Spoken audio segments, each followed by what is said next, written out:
তো বড় কেমনে হইলা? হ্যাঁ, তুমি আমার পাঞ্জাবির সাথে তো ম্যাচ ম্যাচ হয়ে গেছি সাথে সাথে। হুম,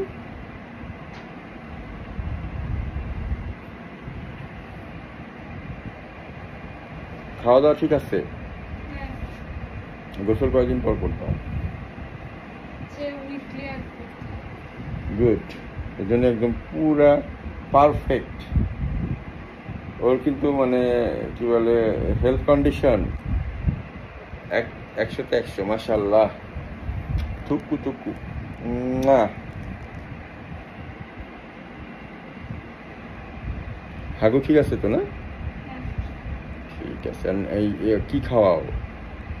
যে মাছ মাছ মাংস মাংস এগুলো, হ্যাঁ এগুলো, ডিম। হ্যাঁ এগুলো দিয়ে দিচ্ছ বলেই কিন্তু তোমার তার গ্রোথ এবং মানে ইয়েকে খুব সুন্দর হচ্ছে। ক্যাট ফুডে বিস্কিট টিস্কিটে কিন্তু ন্যাচারাল ইয়ে থাকে না। তুমি যেহেতু ডাক্তার, তুমি নিজে বুঝতে পারবে। ও ক্যাট ফুড খায় না, দিবেই না নিজেও ওটা, খায় না। যেহেতু সে ন্যাচারাল অভ্যাস হয়ে গেছে না।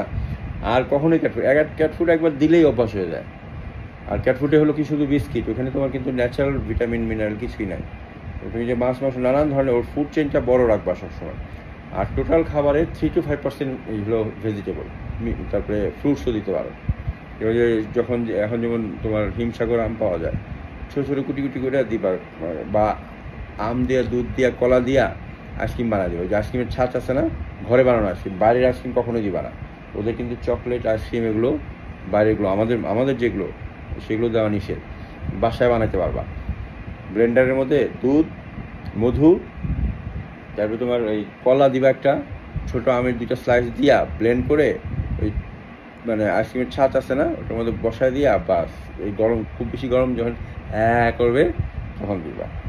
আর অক্টোবর পর্যন্ত তোমার ফ্যান বা এসি ছাড়া থাকবে না।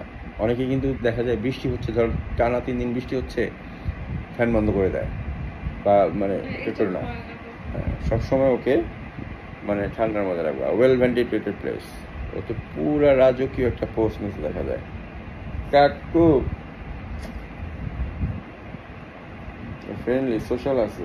আচ্ছা, লাইক পেট লাইক ওনার। গুড, ভালো লাগলো কে দেখে।